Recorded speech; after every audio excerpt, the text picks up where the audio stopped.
취재 기자들과 함께 오늘의 핫 이슈들 체크해봅니다. 2년 전 현대차 그룹이 지배구조 개편안을 내놨을 때 미국계 사모펀드 엘리엇이 이를 반대하면서 추진이 무산된 적이 있었는데요. 이 펀드가 최근 현대차 지분을 모두 매각한 것으로 확인돼 그 배경에 관심이 모아지고 있습니다. 임종윤 기자와 함께 자세한 얘기 나눠보겠습니다.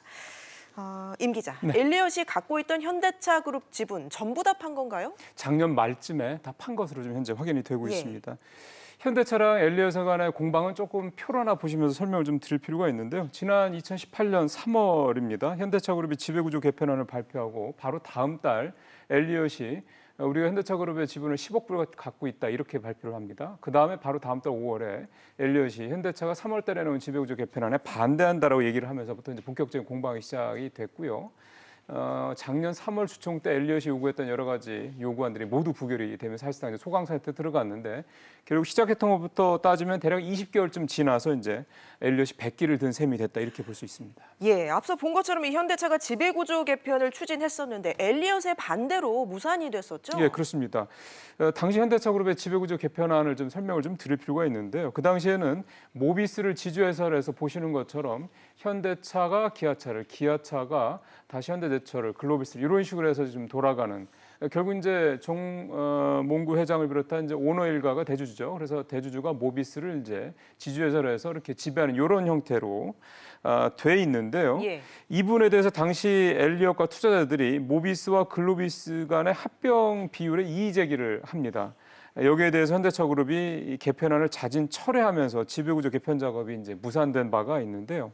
이후에도 엘리엇은 독자적인 지배구조 개편안을 요구하기도 했었고 앞서 말씀드린 작년 3월에는 8조 원에 달하는 그런 배당을 해달라 이렇게 요구하기도 했었습니다. 예, 엘리엇이 갑자기 현대차 지분을 판 이유가 뭘까요? 엘리엇이 공식적으로 왜 팔았다라고 해명한 건 없습니다. 그러다 보니까 정확하게 알 수는 없습니다. 몇 가지 근거를 가지고 추정을 좀 해보면은요. 일단은 앞서 말씀드린 지난해 3월 주총 때 엘리엇이 요구했던 지배구조 개편안 8조 원의 배당안이 모두 부결이 됐습니다. 그러니까 뭔가 힘의 한계를 느꼈습니다. 이렇게 볼 수가 있을 것 같고요. 그 다음에 2018년 9월에 정의선 수석 부회장 체제가 출범을 하거든요. 그때 이후에 이제 흔들렸던 내부 조직이 안정을 되찾게 되고요. 실적이 굉장히 좋아졌습니다. 그러니까 엘리엇 입장에서 봤을 때는 뭔가 좀 공격할 만한 거리를 찾기가 어려워졌다. 이것도 이유가 될 것 같습니다. 여기에다 엘리엇이 주식을 샀던 2018년도 초창기 때에 비해서 지금 현대차의 주가가 20% 이상 떨어지다 보니까 이 주가 하락에 대한 부담도 컸을 것이다 이렇게 해석이 됩니다. 예, 현대차 입장에서는 뭐 그동안 괴롭혔던 엘리엇이 철수를 했으니 호재가 된 셈이네요. 그렇습니다. 그래서 일단 지배구조 개편을 다시 추진할 가능성이 높게 시장에서는 좀 점을 치고 있습니다.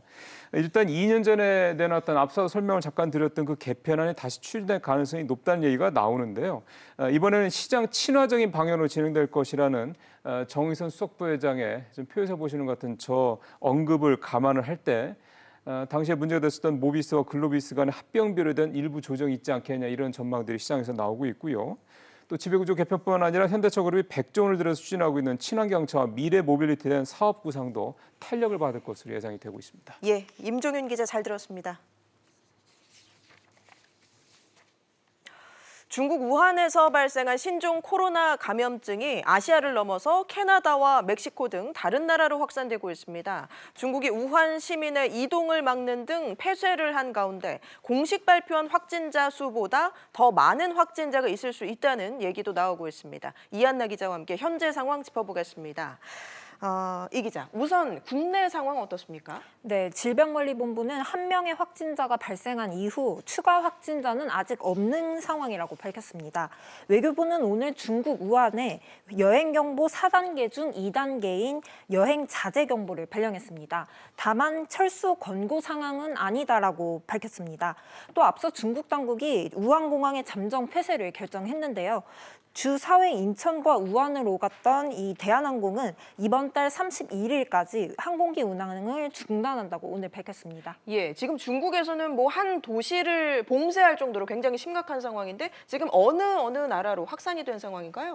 네, 어제 기준 중국 당국 발표 확진자 수는 547명이고 사망자는 17명입니다. 사망자 평균 연령은 73세였고요. 이 80대 사망자가 8명으로 가장 많았는데요. 숨진 이들 중 다수가 암과 당뇨, 고혈압 등 다른 질병을 앓았거나 앓고 있던 것으로 나타났습니다. 현재 중국 언론 등에서 이 나오고 있는 확진자 숫자는 580명에서 600명에 이르는데요. 그런데 홍콩대 전염병 역학통제센터는 중국 내 감염자가 이미 1,500여 명에 이른다고 추정했습니다. 이 마카오의 경우 확진자가 1명 더 추가돼 2명이 됐고요. 홍콩에서는 우한을 방문했던 이 남성이 확진 판정을 받았습니다. 이외 러시아와 이 캐나다, 퀘벡주, 멕시코 등에서도 의심 환자들이 보고되고 있습니다. 한편 세계보건기구는 조만간 긴급위원회를 다시 열어 우리나라 시간으로 이르면 오늘 밤쯤 우한 신종 코로나 바이러스가 국제적 비상사태에 해당하는지 결정하고 발표할 예정입니다. 예, 이 신종 코로나가 확산이 되면서 경제적인 타격을 주지 않을까 굉장히 우려가 되고 있는데 일단 주식 시장에 영향을 주고 있다고요. 네, 동아시아 증시가 모두 떨어졌습니다. 중국 상하이 종합지수는 2.75% 하락했고 홍콩 항생지수도 1.86% 떨어졌습니다. 일본 니케이, 우리나라 코스피도 하락한 상태에서 마감했습니다. 알겠습니다. 이한나 기자 잘 들었습니다.